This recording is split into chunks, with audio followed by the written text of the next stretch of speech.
Gurubhyo Namaha. This is Muthu Meenakshi from Pon Vidyashram. I welcome everyone to the next session on Class 8 Mathematics. Hope all of you would have gone through first 3 chapters of the video lessons. Today I have come with a new chapter. This is Chapter 8, Comparing Quantities. This will be Part 1 Introduction. Before starting with today's session, make today the day to learn something new. Children, make today the day to learn something new. This is comparing quantities. As I tell you the name comparing quantities, we are going to compare two quantities, say A and B, using various methods. For example, here the speed of cheetah 120 km per hour is compared to speed of man 20 km per hour. We will see the different methods for comparing two different quantities. The first one is ratio and proportion. As I tell you the term ratio, a ratio is a comparison of two values expressed as a quotient. For example, a class has 12 girls and 18 boys. We are going to find the ratio of girls is to boys. So it is nothing but 12 is to 18. Again you can write it as 12 by 18. If you simplify this, you will get the value as 2 by 3. So the next method is proportion. A proportion is nothing but an equation stating that two ratios are equal. For example, if I take the term 2 by 3, if I multiply with 6 to the numerator and denominator, it will give me the result as 12 by 18. So now I think all of you are clear with what is a ratio and a proportion. The next is fraction method. Fractions as percent. For example, write 2 by 3 as a percent. Method 1 will use proportion method. Method 2 will use decimal method.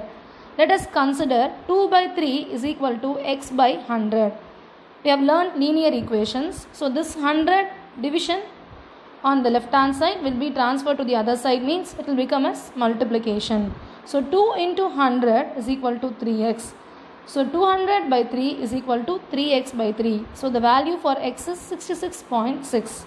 Next method is decimal method. We can directly divide 2 by 3. Again you will get the same result, that is 0.66.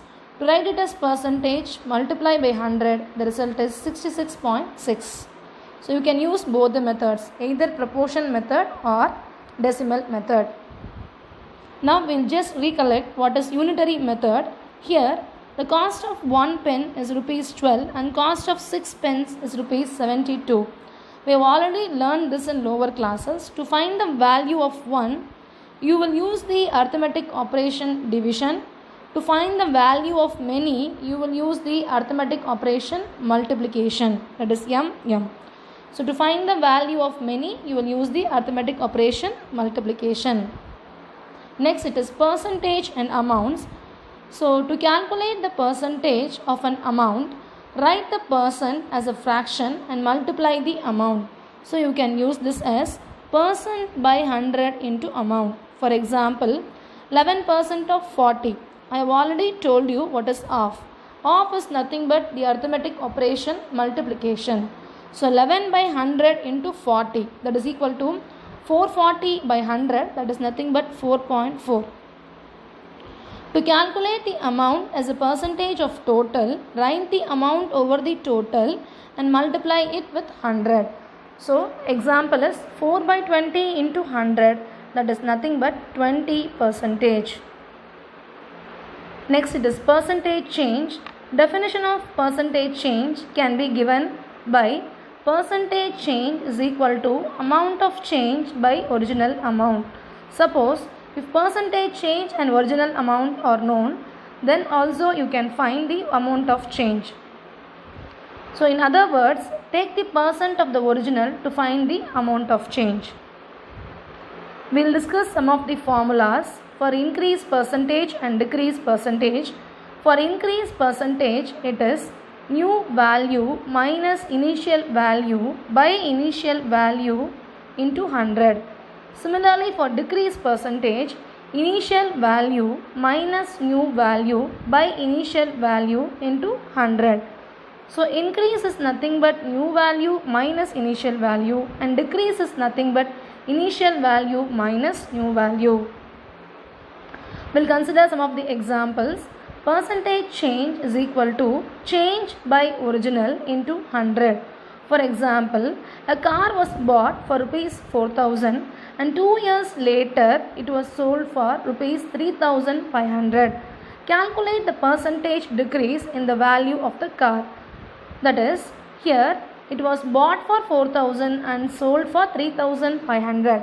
So the decrease amount is equal to 4,000 minus 3,500. That is nothing but 4,000 minus 3,500. The value is 500. So to find out the percentage change, it is 500 divided by original, that is 4,000 into 100. So the value is 12.5%. So this is the formula to find out the percentage change. That is, percentage change is equal to change by original into 100. Next, we will discuss what is profit and loss. Already we have discussed profit and loss in class 6 and 7. We will just recollect it quickly. First, we will see what is cost price. Cost price is the price at which the items are bought. Similarly, SP, that is selling price, is the price at which the items are sold. So profit is nothing but you get profit when SP is greater than CP, and loss, you get loss when SP is less than CP. So SP greater than CP profit, SP less than CP loss. So formula to calculate profit is equal to SP minus CP and loss is equal to CP minus SP. Now for profit percentage, that is profit into 100 by CP. For loss percentage, it is loss into 100 by CP. For SP is equal to CP into 100 plus profit percentage by 100, and CP is equal to 100 into SP by 100 plus profit percentage. CP is equal to 100 into SP by 100 minus loss percentage. Now we will discuss what is discount percentage. So the formula to calculate the discount is equal to discount percentage by 100 into MP. MP is nothing but the marked price, that is the price that is written on the article or the product. Now the formula for calculating the sale price is equal to MP minus discount. MP is the marked price and SP is the selling price. So here I have given some of the important formulas from this chapter comparing quantities. Please go through all these. Now I will discuss what is discount. So discount is nothing but in order to give a boost to the sales of an item or to clear the old stock, articles are sold at reduced prices. So if you're going to the shop, you would have been seeing, for example, this shirt has got a 10% discount. This dress material has got a 10% discount. So I am just telling what is discount. They will reduce the price compared to the marked price. That is only called as discount. So this reduction is given on the marked price of the article. So this is called as discount. Now we will see what is VAT, that is value added tax. For example, the cost of the TV according to the company, that was given by the company, is rupees 18,000. So apart from this cost, the company is also charging you a 10% of VAT. Now children, what will be the customer? For example, we are going to buy a TV. They have given the cost of this TV is 18,000, but you have to also pay a VAT of 10%. So how will you find out that one?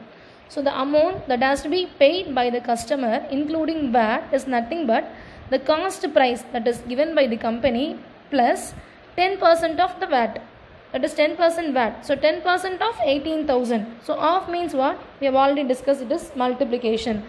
So first you have to find what is 10% of 18,000. So 10% of 18,000, with that value you have to add the cost of the TV, that is 18,000. So 18,000 plus 10% of 18,000, that is nothing but rupees 19,800. So this is called as the VAT, that is the value added tax. To the cost price, they are fixing some percentage for VAT. You have to add it with the cost price and you will get the final price. Now we will discuss what is simple interest and we will see some of the formulas of simple interest. We have already discussed simple interest in class 7. Anyhow, before starting with simple interest, we will see what is interest. So interest means interest is nothing but the extra amount. Okay, interest is nothing but it is the extra amount or extra money that is paid by any institutions like bank or post office, wherever you deposit the money. Okay, so that is only called as interest. So according to this interest, there are two types of interest: simple interest and compound interest. Simple interest we have already discussed. So interest is the extra money that is paid by institutions like bank or post office, wherever you are going to deposit the money. The formula to calculate simple interest is SI is equal to P into R into T by 100. Here P is your principal, SI is your simple interest, R is your rate of interest and T is your time period and A is your amount. You can also calculate the amount by amount is equal to principal plus simple interest. So again I repeat, simple interest can be given by the relation SI is equal to P into R into T by 100. So interest is nothing but is the extra money that is paid by the institution like bank or post office. Now we will see what is compound interest. So here compound interest is the interest that is calculated on the amount of the previous year. Okay, so based on the amount of the previous year, we will calculate some interest. That interest is called as compound interest. So the formula to calculate compound interest is A is equal to P into 1 plus R by 100 whole power n. Again I repeat the formula, A is equal to P into 1 plus R by 100 whole power n. So here A is the total amount after the number of years, P is the principal or the original value, R is the rate of interest similar to the simple interest, and n is the number of years the money is invested. So the formula to calculate compound interest is given by A is equal to P into 1 plus R by 100 whole power n. So I think all of you are clear with this formula. This is very important formula, children. A is equal to P into 1 plus R by 100 whole power n. Now we will see the other formulas of compound interest. So this compound interest can be compounded annually or half yearly or quarterly or also monthly. I think annually means it is once in a year. Half yearly means 6 months. Quarterly means 4 months. Per month, you know. So for each and everything you have a separate formula. So amount compound interest for annually is amount is equal to P into 1 plus R by 100 whole power n. For half yearly it is P into 1 plus R by 2 by 100 whole power 2n. And for quarterly and for monthly also I have given the formulas. Just go through it. So here we have discussed what is simple interest, the formula for simple interest, what is compound interest, the formula for compound interest. In the next coming sessions, we have to start with the exercise problems. To conclude, the more you practice, the better you get your results. So keep practicing, keep on practicing till you achieve your better and best results. Thank you, children. Thank you very much.